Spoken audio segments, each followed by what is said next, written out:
Bueno, buenas tardes a todas, a todos. Estamos compartiendo en esta oportunidad, en este espacio de conversación que hemos llamado Narrativas FTS, que surgió en virtud del aniversario 55 de nuestra facultad, pero que hemos decidido sostener teniendo en cuenta esta premisa, que las instituciones también se hacen al calor de las biografías particulares de aquellas personas que han puesto su tarea, su pasión, su inteligencia, su entusiasmo para construir esta facultad que tanto queremos. Hoy nos encontramos acompañados y acompañadas por Coti Rielau, que ya ha cumplido un tránsito en esta facultad y a quien hemos decidido convocar para conversar con nosotros. Buenas tardes, Coti, bienvenida a este espacio, un gusto tenerte entre nosotros. Bueno, Coti, bien, para quien no te conoce, quisiéramos que primero te presentes y nos cuentes quién sos.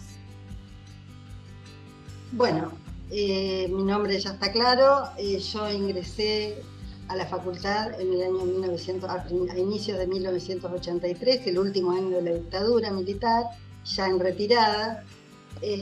Venía de una formación anterior en la UBA, había estudiado economía política, pero no había podido, justamente a raíz de lo convulsionado de la época, no había logrado culminar la carrera, me faltaban unas pocas materias.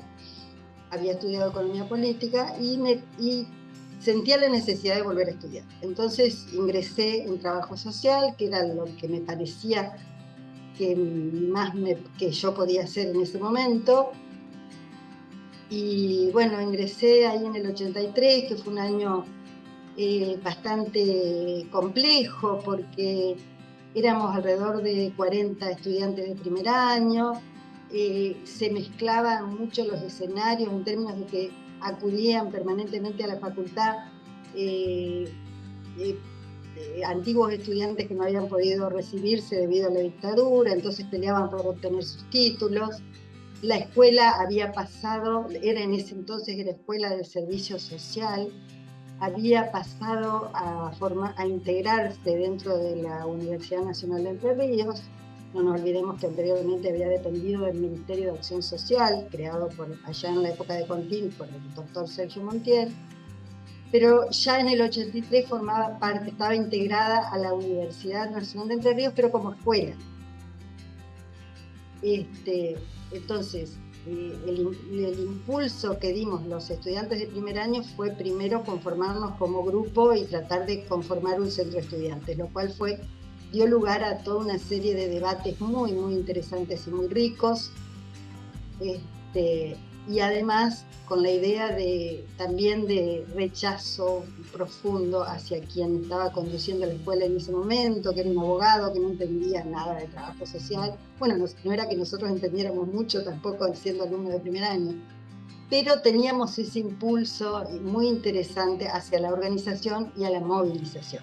Bien, un momento constitutivo fuerte, ¿no? Esas dos palabras, organización y movilización, fueron dos palabras muy importantes entre el 83 y el 85, más o menos. Logramos constituirnos como centro de estudiantes, elegimos las autoridades y nos largamos al año siguiente ya con la democracia, a intentar, bueno, había empezado todo el proceso de normalización de la universidad con el rector normalizador, y nos lanzamos a la búsqueda de un director de la carrera que tuviera relación directa con la organización. Entonces empezamos a rebuscar entre las viejas colegas que habían sido dejadas de lado por la dictadura, y logramos encontrar a quien había sido directora de la carrera, que era Carmen Milioni.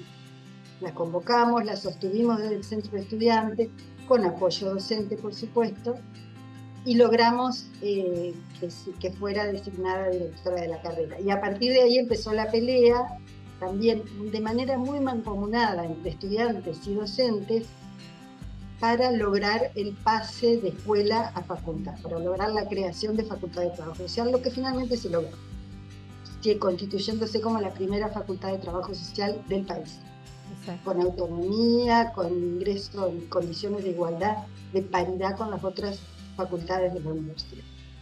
Yo creo que ese tránsito fue muy interesante porque todos los que participamos ahí realmente tuvimos que hacer mucho eje en estas dos palabras que yo mencionaba, que eran la organización y sobre todo la movilización. Estábamos permanentemente movilizados.